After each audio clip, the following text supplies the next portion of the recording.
வங்கக்கடல்ல மொந்தா புயல் உருவாக போறனால சென்னைக்கு மிகப்பெரிய மழைப்பொழிவு ஞாயிற்றுக்கிழமை இரவிலிருந்து தொடங்க போகுது. திங்கட்கிழமை முழுக்க சென்னையில ஒரு பலத்த மழை இருக்கலாம்.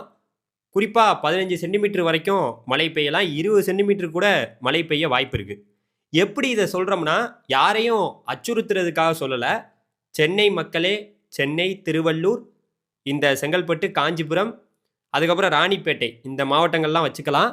இந்த மாவட்டத்துக்கு நமக்கு பார்த்தீங்கன்னா, நம்மளுடைய அமெரிக்கா மாடல் அடிப்படையில பார்க்கையில, அடுத்த 24 மணி நேரத்திலருந்து மழை படிப்படியாக அதிகரிக்க வாய்ப்பு இருப்பது போல காமிக்குது வானிலை படங்கள். அடுத்த 2 தினங்கள்லாம் பார்க்கையில, அதாவது நம்மளுடைய அந்த சென்னை சுற்றுவட்டார பகுதிகள்ல மிகப்பெரிய மழைப்பொழிவு பெய்வதற்கான வாய்ப்பு இருப்பது போல அந்த வானிலை படங்கள் காட்டுது. அதனால சென்னை மக்கள் ரொம்ப எச்சரிக்கையோட எல்லா பொருட்களையும் வாங்கி வச்சுக்கங்க. ரொம்ப பாதுகாப்போட இருங்க. திருவள்ளூர் மாவட்டத்தில் இன்னும் மழை ரொம்ப தீவிரமாக இருக்க போகுது. குறிப்பாக சென்னையோட அந்த அந்த மையப்பகுதி அதாவது காஞ்சிபுரத்துக்கு வடக்கே தான் மழையே. மற்றபடியெல்லாம் பெரிய லெவலில் எங்கேயும் பாதிப்பு இருக்காது. மழை பாதிப்பு என்பது நெல்லூரில் ரொம்ப கூடுதலாக இருக்க போகுது. திருவள்ளூர் மாவட்டத்திலையும் கூடுதலாக இருக்க போகுது.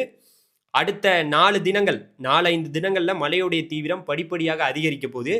குறிப்பாக இது நம்ம அமெரிக்கா மாடல் காட்டக்கூடிய செய்தி. அதனால் யாரையும் அச்சுறுத்துறதுக்காக கிடையாது. 20 சென்டிமீட்டர் வரைக்கும் மழை பெய்ய வாய்ப்பு இருப்பது போல வானிலை படங்கள் காட்டுது. அதனால் சென்னை மக்கள் ரொம்ப பாதுகாப்பாக இருங்க. பொன்னேரி, அந்த பக்கம் சென்னைக்கு வடக்கு பகுதி, தாம்பரத்தோட வடக்கு பகுதி, காஞ்சிபுரத்தோட அந்த கிழக்கு பகுதி, இதெல்லாம் பார்த்தீங்கன்னா அடுத்த 4 நாட்களுக்கு ஒரு தீவிர மழைப்பொழிவை சந்திக்க போகுது. நெல்லூர் உட்பட அந்த ஆந்திராவோட தெற்கு பகுதி, இந்த பகுதிகள் மிகப்பெரிய மழைப்பொழிவை சந்திக்க போகுது. காரணம் என்னன்னா, இந்த நிகழ்வே தான் நம்ம சென்னைக்கு நெருக்கமாக ஒரு 200 கிலோமீட்டர் தொலைவு வரைக்கும் வருது. 200 கிலோமீட்டர்னா ஒரு 300 கிலோமீட்டர் தொலைவு வரைக்கும் வர்றனால அதனுடைய அந்த வட்டம், நம்ம ஒரு புயல்னா அந்த மொந்தா புயலுங்கிறது சின்ன சுழற்சின்னு நம்ம நினைச்சிட்டு இருக்கோம். இந்த சுழற்சி என்பது பெரிய சுழற்சியாக, வட்டம் என்பது பெரிய வட்டமா இருக்கும். நம்ம சென்னையில அதனுடைய அந்த அந்த புயல் வருதுன்னு வச்சுங்களேன், அதனுடைய ஒரு சில பகுதிகள் நம்ம சென்னையில் அந்த தரையில் படலாம். தரையில் படும்போது தரையில் பட்டுக்கொண்டே அப்படியே வடக்கு நோக்கி போகும். அது வடக்கே தான் போகுதுன்னு இந்திய வானிலை ஆய்வு மையம் எல்லாருமே நம்ம எச்சரிக்கையாக பார்த்துக்கிட்டு இருக்காங்க. திடீர்னு அது நம்மளுடைய சென்னைக்கு வடக்கு புறமாக இருக்கக்கூடிய திருவள்ளூரில் கூட கரையை கடக்கலாம். அது நம்ம பொறுத்து தான் சொல்ல முடியும்.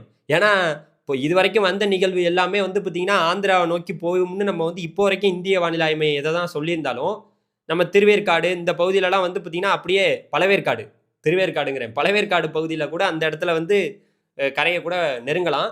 அது எப்படி இருக்குங்கிறது கொஞ்சம் பொறுமையாக பார்க்கணும். இப்போ வரைக்கும் அது இங்கே கிட்ட அதுக்கப்புறம் ஆந்திராவுக்கு போகிறது போல தான் காமிக்குது. இருந்தாலும் நம்ம மழை எச்சரிக்கை இங்கே காமிக்குது. அதனால கொஞ்சம் எச்சரிக்கையோடு நம்ம இருப்பது கொஞ்சம் அதிகம். ஆனால் எல்லா வானிலை படங்களும் காட்டுறது ஆந்திராவுக்கு தான் அது போகுது. ஆனால் சென்னைக்கு ஒரு காட்டம் காட்டிட்டு, திருவள்ளூர், சென்னை, செங்கல்பட்டு, காஞ்சிபுரம், ராணிப்பேட்டை மாவட்டங்களில் ஒரு காட்டிட்டு மழையை காட்டிட்டு தான் போகுதுங்கிறத இந்த நேரத்தில் உங்களுக்கு பதிவு பண்ணிக்கிறேன். தொடர்ந்து நம்ம சேனலை சப்போர்ட் பண்ணுங்கள், சப்ஸ்கிரைப் பண்ணுங்கள். இந்த செய்தியை உங்கள் சென்னை வாசிகள் எல்லாருக்குமே அனுப்பி வைங்க. நடக்கலாம், நடக்காமலும் போகலாம். உறுதியாக நடக்காமல் போகிறதுக்கான வாய்ப்புகள்லாம் இல்லை. உறுதியாக நாளையிலேருந்தே மழை, ஞாயிறு மழை, திங்கள் மழை உறுதியாக இருக்கும். நன்றி.